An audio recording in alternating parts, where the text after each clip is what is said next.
Hi, so my name is Tana, and I was assigned to do a research project on any social media, different groups or organizations. I chose the Miss Amazing organization, and I was giving girls and women with disabilities a voice.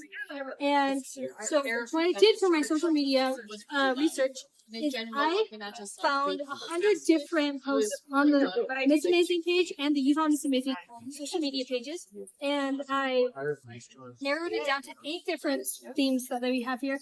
We have advocacy, volunteer work, appreciation, positive messages, promoting themselves, the pageant information, spotlights, and here's my totals and everything. And then I had to find different Instagram posts that they made. And so for the advocacy page, I found they've done several different work with advocacy. And one of the ones was Day on the Hill advocacy work. One of the queens got to be an advocate for the Special Olympics Day at Utah Capitol. And then another Utah queen for this year, 2026, has her own Instagram account about her advocating. One post she made recently was about her World Autism Awareness Day, and she made a reminder to tell people that they matter every day and that they're amazing. It's just such an amazing post. Not only does Miss Amazing encourage advocacy work, they also encourage volunteer efforts. So, a few of the queens got to represent Utah and volunteer at a Special Olympics event, from basketball to different track meets, different things like that. They get to help hand out medals to people with disabilities who encourage advocates and encourage them to be themselves and be proud of themselves. And another volunteer effort that I used to have from last year was she got to help out with a law enforcement porch run for it, which is super, super cool. And then another cool part about Utah Miss Amazing specifically is they do all kinds of posts, and they do appreciation different posts like that. And one post that they posted about was how a mom of a participant wrote a letter to Utah Miss Amazing appreciating how much effort they put into the event. And then the 2025 to 2026 queens were also honored for their work from the year, which is super special because it takes a lot of work for the queens to be representatives in Utah and things like that. They also focus on a lot of the participants. Just former queens got to share how much Miss Amazing means to them. And one participant said, "I don't need easy, I just need possible," which is super nice. They also promote themselves and trying to grow the community and promoting their upcoming news opportunity and how excited they were for nationals was one of the opportunities that they posted about. And then Utah Miss Amazing was also featured at the Bees baseball game, and there was a post on social media by Utah Miss Amazing highlighting the experience.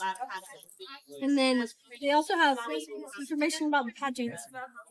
Utah Miss Amazing made a post on social media about for parents to know what to expect from the pageant, which is super nice of them. And the Utah Miss Amazing shared tips and advice on nailing the interviews for the pageant, which is super nice. Spotlights. The Miss Amazing organization made a spotlight on one Georgia queen and how she shared 5 things about herself. And then Anastasia, a queen from 2025, made an Instagram post as well, sharing about how much Miss Amazing meant for her. She was a queen last year for the Junior Miss Queen, which is super nice, and how it helps her become the leader that she is today. She wouldn't be who she is without. It's amazing. And then how does it grow the community? This helps grow the Miss Amazing community because of what they put on their social media. It's been around since 2007, and back then, not a lot of people knew about it. So Teen Nick made a documentary for Miss Amazing, and that helped it grow a lot. And that's how I found out about it, from the Teen Nick documentary as well. And I chose to pick this topic because Miss Amazing has meant so much to me. And I've been to 3 state pageants and 1 national pageant. I got to represent Florida in the national pageant last year and everything. And I chose to research this topic because I want to represent what I love. Share that girls and women with disabilities are so much more capable than anything that other people say we aren't capable, but we are. And we can do anything that we set our minds to.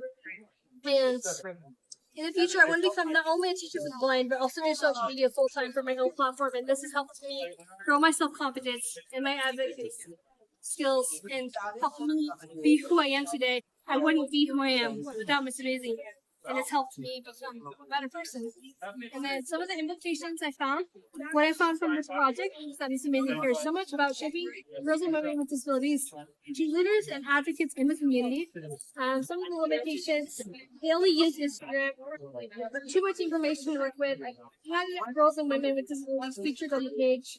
And the posts are great, but there's not a lot of engagement. Some more recommendations I have for Miss Amazing on their social media include more women and girls with disabilities on the platform that aren't just the queens. Do more participant videos throughout the year. Incorporating queens to take over Instagram for the day on the social media accounts would be so cool.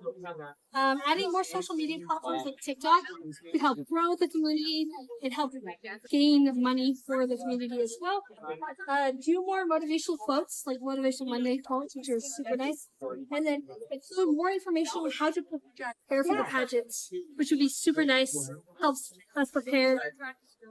And in conclusion, the Miss Amazing organization provides many opportunities for girls and women with disabilities to share their voice.